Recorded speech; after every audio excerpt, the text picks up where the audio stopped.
अब अभी scientific reason रखना बहुत मुश्किल है। सेल्स के जरिए या जो भी अभी हमारा जेनेटिक साइंस जानता है या न्यूरोलॉजिकल साइंस जानता है, उसके हिसाब से अभी कहना बहुत मुश्किल है कि कैसे इतने लंबे डिफरेंस तक रहे। लेकिन वेदों और पुराणों के लिहाज से, चाहे वो हनुमान जी हों या परशुराम जी हों, कृपाचार्य, अश्वत्थामा, इन लोगों के बारे में इस तरह के जिक्र मिलते हैं कि अष्ट चिरंजीवी। और अब विज्ञान किस तरह की कोशिशें कर रहा है अमरत्व के लिए, इस पर हम बातचीत कर रहे हैं। रविंद्र हमारे साथ दिल्ली से कॉलर है, सवाल पूछे अपना। हेलो, सवाल पूछिए रविंदर, हम सुन पा रहे हैं आपको। हाँ सर, मैं पूछना चाह रहा हूँ कि मैं भी अमर हो सकता हूँ? हाँ, बहुत अच्छा सवाल है आपका और बहुत महत्वपूर्ण सवाल है। हम सभी इस सवाल का जवाब ढूंढ रहे हैं। और डॉक्टर ठाकुर, मैं आपसे ये सवाल जरूर करना चाहूंगा कि वेद पुराण अपनी तरीके से बात कहते हैं, लेकिन क्या कभी ये मुमकिन हो पाएगा? जेनेटिक साइंस क्या इसको मुमकिन कर पाएगा कि हम अमर हो जाएं? $1,00,000 का सवाल। जैसा कि मैंने बताया कि डॉली का निर्माण जो कि एक एनिमल है, शीप है, उसका हो चुका है। तो इससे जाहिर होता है कि मनुष्य को भी क्लोन करने की प्रयास पूरी तरह से जारी है। एक क्लेम भी आई थी जो कि अभी मान्य नहीं हुई है, लेकिन ऐसा माना जा रहा है कि डिजाइनर बेबीज और ये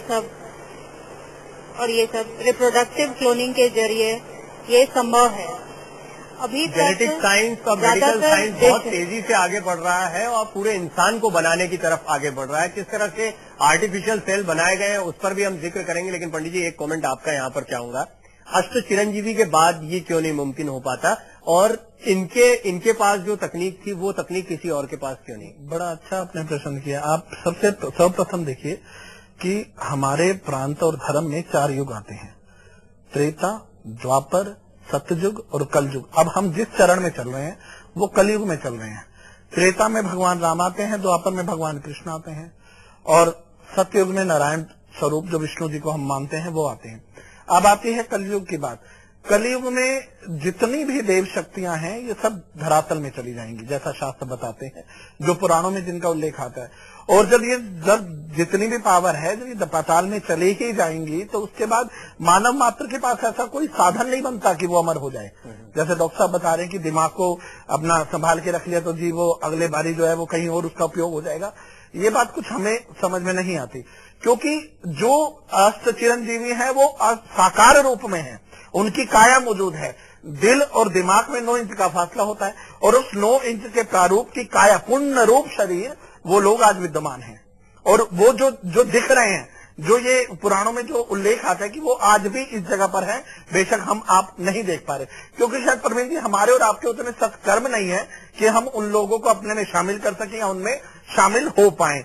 तो वो ये वाली जो बात अभी डॉक्टर साहिबा भी कहनी थी कि भाई इस तरह से गुड़िया भी बनाई गई और भविष्य में जो है अमर तत्व प्राणी ऐसा बंधन बना। देखिए, जो विधना ने लिख दिया एक घड़ी के अंत, गोस्वामी जी ने कहा है, तिल घटे न राई बढ़े करे कोटि पर्यंत। तिल जितना अगर है न घट सकता है, न राई जितना ये चीज बढ़ सकती है। लेकिन इसके बावजूद इंसान के लिए एक दौड़ है, इंसान के लिए एक सपना है, कोशिश है। वेद पुराण या पंडित जी जो कह रहे हैं वो अपनी जगह दुरुस्त है, लेकिन साइंस इसके लिए कोशिशें कर रहा है। डॉक्टर ठाकुर ने एक भेड़ का जिक्र किया था जिसका क्लोन तैयार किया गया था, या इस तरह के कई क्लेम्स आए कि इंसानों के क्लोन भी बने हैं। लेकिन एक बहुत ही क्रांतिकारी कदम उठा जब बनाया गया आर्टिफिशियल जीन।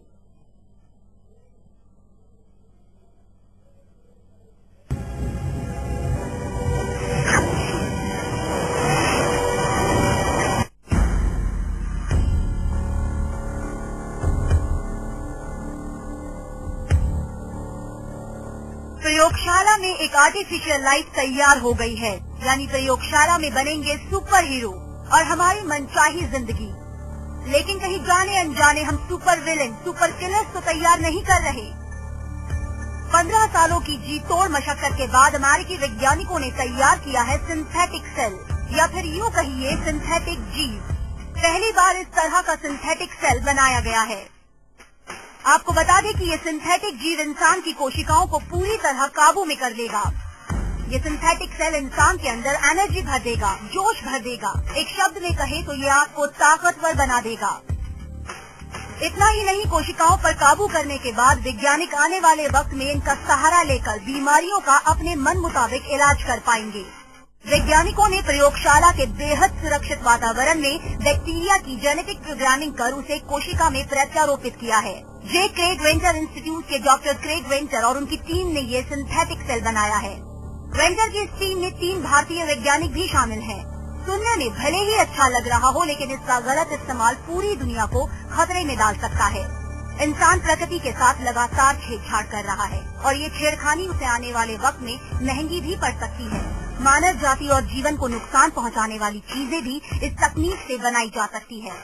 जिन वैज्ञानिकों ने ये महाप्रयोग किया है वो भी इन खतरों से वाकिफ हैं। कहीं महाप्रयोग हमें महाविनाश की तरफ न ले जाए। Special desk, live India.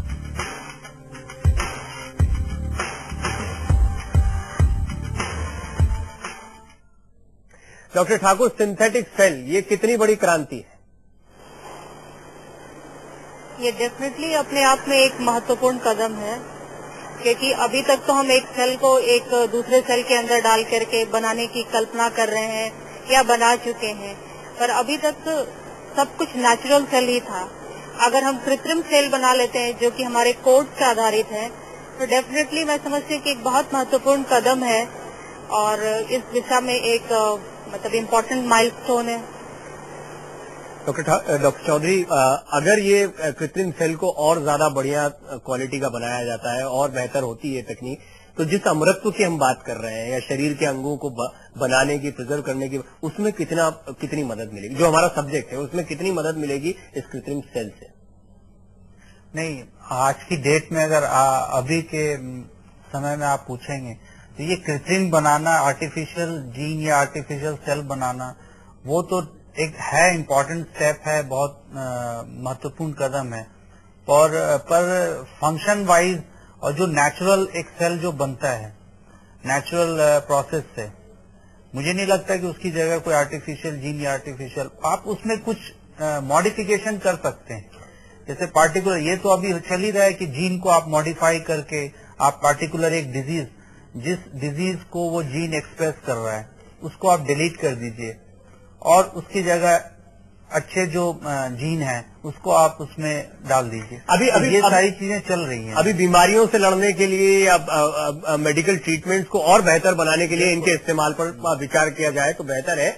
लेकिन बबलू हमारे साथ एक कॉलर जुड़ रहे हैं, उनका सवाल लें। बबलू जी, सवाल पूछें। हाँ जी, हेलो हेलो। बबलू, सवाल पूछिए अपना। हाँ जी, हेलो। हाँ जी, तो मुझे पूछना है कि आप बोल रहे थे कि हमारे ब्रेन में ऐसे क्या चीज है जो जिसके कारण हम अमर हो जाएंगे? चलिए, बहुत शुक्रिया। मैं चाहूंगा कि आप लोग गौर से देखें कार्यक्रम को, पूरी बातचीत को आप गौर से सुने। दिमाग के अंदर ऐसा कुछ नहीं है जो आपको अमर करेगा, लेकिन ऐसी कोशिशें चल रही है कि आपके दिमाग को अमर रखा जा सके या उसको प्रिजर्व करके रखा जा सके। ये कोशिशें चल रही हैं। इन कोशिशों में अभी बहुत ज्यादा सफलता नहीं मिली है, लेकिन शुरुआत हो गई है। ये अपने आप में एक क्रांतिकारी कदम है। और जैसा हम कह रहे हैं, वेदों पुराणों के जमाने से या जितना भी इतिहास या जितनी जानकारियां हमको मिलती है उसके मुताबिक ये आज का सपना नहीं, इंसान का हमेशा से सपना रहा है। दवाई या कहें अमृत के बारे में कहा जाता है कि वो इंसान को अमर कर देता है अगर उसके 2 घूंट भी इंसान पी लेता है। कुछ इस तरह के अमृत अब तैयार किए जा रहे हैं, दवाइयां तैयार की जा रही है, उस पर हम ब्रेक के बाद बात करेंगे। लेकिन किस तरह से अमृत मंथन के दौरान अमृत निकलता है और अमृत के चक्कर में किस तरह से मारामारी होती है, उस पर एक नजर डालते हैं। एक छोटे से ब्रेक के बाद लौट रहे हैं, लेकिन इस दृश्य के साथ आपको छोड़े जाए। मंदरा चलता भारी पर्वत अपनी पीठ पे धारा, लेकर छप अवतार प्रभु देवों का काज सवारा।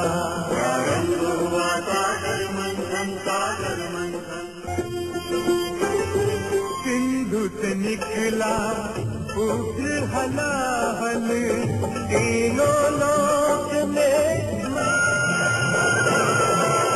कल्याण है शिव जी की गए हलाल तारा।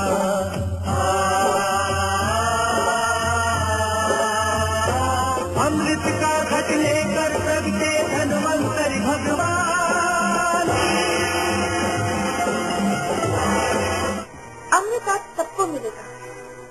जिन भगवान शिव ने विष का घड़ा पीकर आप सबको मरने से बचाया, उन्हीं शिव शंकर भगवान ने ये अमृत मुझे आप लोगों को पिलाने के लिए भेजा है।